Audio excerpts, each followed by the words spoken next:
Khazar en intégrale. Personnage portant le même nom que le seigneur de la jungle Khazar, à l'exception de l'orthographe, j'ai envie de dire à Marvel, sérieux quoi, vous n'avez pas réussi à trouver un nom différent à deux de vos personnages? Honnêtement, il suffisait de créer une variante comme Kabar, Kalnar, ou libre à vous le choix quoi.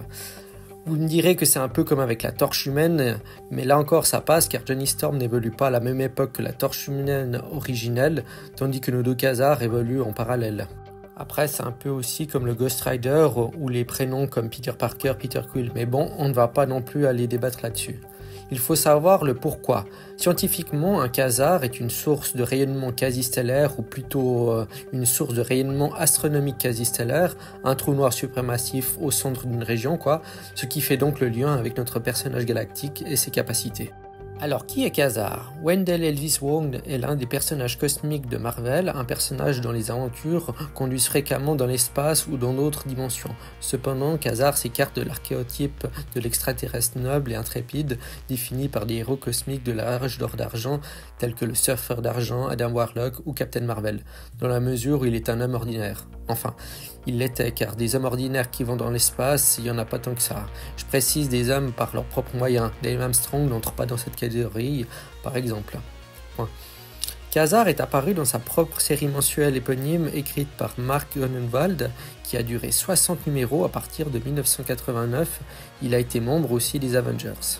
Encore un très bon candidat pour avoir sa propre série en intégrale en gros.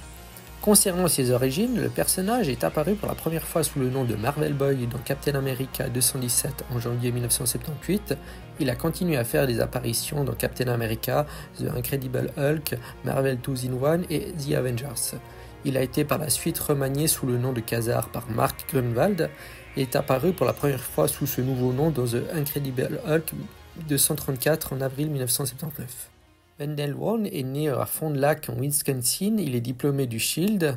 Bien que considéré comme très compétent par ses supérieurs, il le juge néanmoins inapte au travail sur le terrain, estimant que Wong manque de l'instinct de tueur nécessaire. Sa première mission est la sécurité d'un centre de recherche où l'équipe de scientifiques effectuait des expériences sur des bandes quantiques prélevées sur le croisé décédé. Un pilote d'essai sélectionné pour porter les bandes réussit à manier spectaculairement ces bandes, mais il périt lorsque la production d'énergie atteint sa masse critique, indépendante de sa volonté.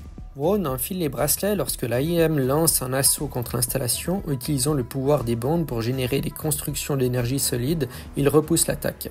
Lorsque l'accumulation d'énergie commence à le submerger, il décide simplement de se détendre et de suivre le courant. À sa grande surprise, l'accumulation se dissipe brusquement. Wong se rend compte donc que la clé pour manier les bandes est une volonté flexible plutôt qu'une volonté indomptable et son compromis, en fin de compte, son manque d'instinct de tueur fait de lui le porteur idéal.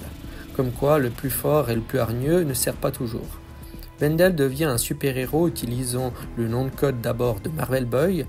Dans sa première apparition, il devient plus tard Marvelman et finalement Khazar. Et je vais m'arrêter là car mine de rien, il a quand même une longue histoire que je détaillerai peut-être dans un épisode spécifique.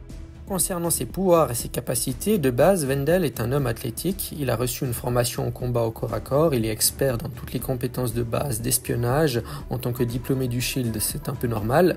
Concernant les bandes de Khazar, alors que les bandes possédaient le pouvoir de la Starbrand, Khazar a acquis des capacités de vol et une force surhumaine. Il est capable de régénérer tout son corps à partir de restes infimes et n'a pas besoin de manger, de boire ou de respirer. Cependant, pratiquement toute l'énergie dérivée de la Starbrand a été épuisée peu de temps après qu'il ait cédé. Khazar a possédé brièvement le même pouvoir de conscience cosmique qu'Eon avait attribué à Captain Marvel originel. En se concentrant simplement un instant, il pouvait donc acquérir une connaissance complète et pratiquement de tout ce qui existe dans l'univers. Bien que les pouvoirs de Khazar soient assez puissants et diversifiés, puisqu'il ne prend pas l'habitude d'utiliser tout son potentiel pour détruire ses adversaires, il est important de noter la façon dont procède Khazar face à un ennemi. Quand Khazar rencontre quelqu'un qui a l'air menaçant, sa première réaction est d'installer un vaisseau de confinement autour de lui pour éviter tout danger supplémentaire. Si cela apparaît que la menace possède des pouvoirs basés sur l'énergie, Quasar exploite ses pouvoirs et les draine. Le temps que cela prend dépend de l'étendue de puissance de l'adversaire.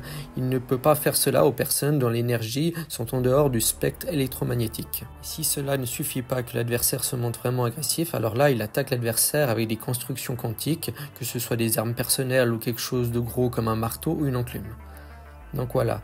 Après, je n'ai pas encore eu l'occasion de croiser ce personnage à travers mes lectures, je dois dire, mais je suis assez curieux de les découvrir. Voilà. Si vous avez aimé cet épisode, n'hésitez pas à liker, à le partager et à vous abonner pour plus de présentations.